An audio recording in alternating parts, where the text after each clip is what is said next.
ಅಂತ ಹೇಳ್ಕೊಂಡು ದುಡ್ಡು ಕೊಟ್ಟು ತಗೊಂಡಿದ್ವಿ ನಾವು. ಮಾರಾಟ ಮಾಡಿ ಅಂಗಡಿಯಲ್ಲಿ ಸಿಗೋದಿಲ್ಲ, ಉಚಿತವಾಗಿ ಸಿಗ್ತಾವೆ. ಪುಸ್ತಕ ಕಳೆದೋಗಿಲ್ಲ ಚಿಂತೆ ಯಾಕಂದ್ರೆ ಓದುದೇ ಇಲ್ಲ. ಮತ್ತೆ ಪುಸ್ತಕ ಅಂತ ಬೇಕು ಅವ್ರಿಗೆ, ಓದುದಾದ್ರೆ ಗೊತ್ತಾಗ್ತಿತ್ತ.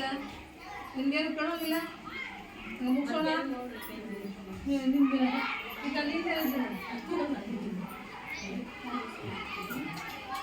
ಇಲ್ಲಿ ತನಕ ನೀವು ಸಮಗ್ರ ಸಾಮಾಜಿಕ ಪರಿಶೋಧನಾ ಕಾರ್ಯಕ್ರಮದಲ್ಲಿ ಸಾಕು ಮಾಹಿತಿ ತಿಳ್ಕೊಂಡ್ರಿ.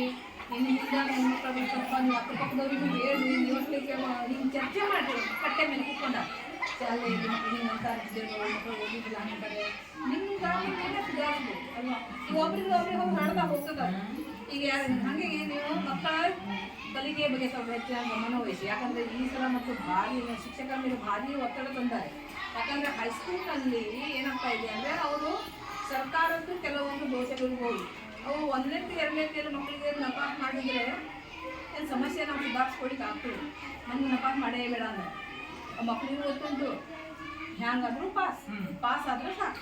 ತಲೆ ಬೀಳಲಿ ಅದು ಗೊತ್ತಿಲ್ಲ. ಅದಕ್ಕಾಗಿ ಆ ಸರ್ಕಾರ ತಪ್ಪು, ಶಿಕ್ಷಕರು ತಪ್ಪು ಅಂದ್ರೆ ಇನ್ನೂ ಒಂದು ಇರ್ಬೋದು. ನಪಾಸ್ ಮಾಡಿದ್ರೆ ಶಿಕ್ಷಕರು ಏನು ಕಲಿಸೋದಿಲ್ಲ.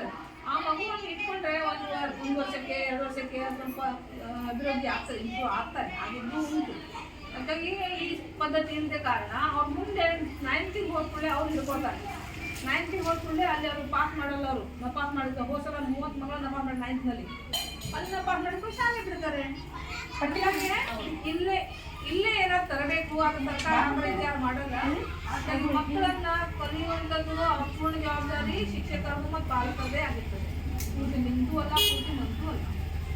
ಹಾಗಾಗಿ ಮಕ್ಕಳಿಗೆ ಸ್ವಲ್ಪ ಕಷ್ಟ ಕೊಡ್ರಿ, ಅದನ್ನು ಮಾಡಿರಿ. ಮತ್ತು ಈ ಥರ ಮತ್ತೆ ಹಾಗೆ ಅಂದರೆ FLN ಮಕ್ಕಳು ಅಂತ ಕಲಿಕೆಯಲ್ಲಿ ಇನ್ನೂರು ಮಕ್ಕಳಿಗೆ ವಿಶೇಷವಾದ ಅದೇ ಅದೇ ಕೇಳ್ತಾರೆ, ಯಾವ್ಯಾವ ತರಗತಿಯಲ್ಲಿ ಎಷ್ಟೆಷ್ಟು ಮಕ್ಕಳು ಕಲಿಕೆಯಲ್ಲಿ ಮುಂದಿದ್ದಾರೆ, ಗಣಿತದಲ್ಲಿ ಎಷ್ಟು, ಓದಲಿಕ್ಕೆ ಎಷ್ಟು, ಬರಲಿಕ್ಕೆ ಎಷ್ಟು ಸುಮಾರು ಜನ ಇದ್ದಾರೆ. ನಮ್ಮ ಶಾಲೆಯಲ್ಲಿ ಅವ್ರ ಮನೆಯಲ್ಲಿ ಪರಿಹಾರ ಬೋಧನೆ ಅಂದರೆ ಸಪ್ರೇಟ್ ತಗೊಳ್ಳಲ್ಲ. ಈಗ ಕಲಿಕಾ ಇಲಾಖೆಯಲ್ಲಿ ಅವ್ರೇನು ಮಾಡ್ತಾರೆ, ಅವರ ಕ್ಲಾಸ್ ಟೀಚರ್ಗಳು ತಮ್ಮ ಮಕ್ಕಳನ್ನು ಸ್ವಲ್ಪ ಹೆಚ್ಚಿನ ಟೈಮಿನಲ್ಲಿ ಮಾಡ್ತಾ ಇದ್ದಾರೆ.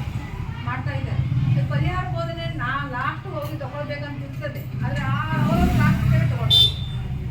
ಅವರ ಕ್ಲಾಸ್ನಲ್ಲಿ ಯಾವ್ಯಾವ ತಗೋತಾ ಇದೆ ಪರಿಹಾರ ಬೋಧನೆ ಇದೆ.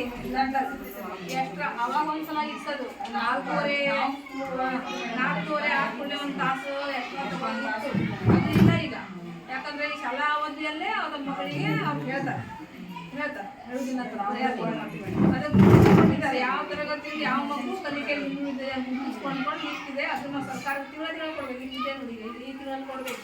ಈ ನಮ್ಮಲ್ಲಿ ಈಗ ಉದಾಹರಣೆಗೆ ಇಲ್ಲಿ ಒಂದು ದಾಖಲಾದ ಒಟ್ಟು ಮಕ್ಕಳು ಆಯ್ತಾ. ಆಮೇಲೆ FLN ಅಂದ್ರೆ ಸಾಧಿಸಿದವ್ರು ಎಷ್ಟು, ಸಾಧಿಸದೇ ಇದ್ದವ್ರು ಎಷ್ಟು ಅಂತ ಕೇಳ್ತಾರೆ. ಈಗ ನಮ್ಮಲ್ಲಿ ಸಾಧಿಸಿದ ಪ್ರತಿ ಕ್ಲಾಸ್ನಿಂದ 2, 3, 4 ಇದ್ದೇ ಇದ್ದಾವೆ. ಅವರನ್ನ ನಾವು ಹೆಚ್ಚಿನ ಶ್ರಮವಹಿಸಿ ಶಿಕ್ಷಕರು ಮಾಡ್ತಾರೆ. ಮನೆಗೆ ಹೋಗ್ಕೊಳ್ಳೆ ಏನಿಲ್ಲ, ಅಲ್ಲೂ ಕೂಡ ಆಗ್ಬೇಕಲ್ಲ. ಇಲ್ಲಿ ನಾವು ಹೇಳಿ ಮನೆಗೆ ಹೋಗ್ಬಿಟ್ಟು ಮಕ್ಕಳ ಸ್ವಲ್ಪ ನೀವು ಸ್ವಲ್ಪ ಕಾಳಜಿ ಮಾಡಬೇಕು. ಅವಾಗ ಸುಧಾರಣೆ ಮಾಡಲಿಕ್ಕೆ ಸಾಧ್ಯ ಆಗಿದೆ. ಕೇವಲ ಒಂದೇ ಕೈ ಚಪ್ಪಾಳೆ ಆಗುತ್ತೆ, 2 ಕೈ ಕೂಡಿದಾಗ ಮಾತ್ರ ಚಪ್ಪಾಳೆ ಆಗಲು ಸಾಧ್ಯ ಆಗ್ತದೆ. ನೋಡಿ, ಇಲ್ಲಿ ತನಕ ನಮ್ಮ ಈ ಕಾರ್ಯಕ್ರಮಕ್ಕೆ ಹಾಜರಿದ್ದು ನಿಮಗೆ ಈ ಒಂದು ಕಾರ್ಯಕ್ರಮದ ಅಧ್ಯಕ್ಷ ಸ್ಥಾನ ವಹಿಸಿದಂತ